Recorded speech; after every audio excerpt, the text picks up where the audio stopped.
লোকটির কথা সবাই মনোযোগ দিয়ে শুনুন।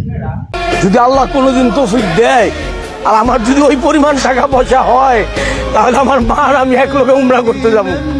এটা আমার ওয়াদা।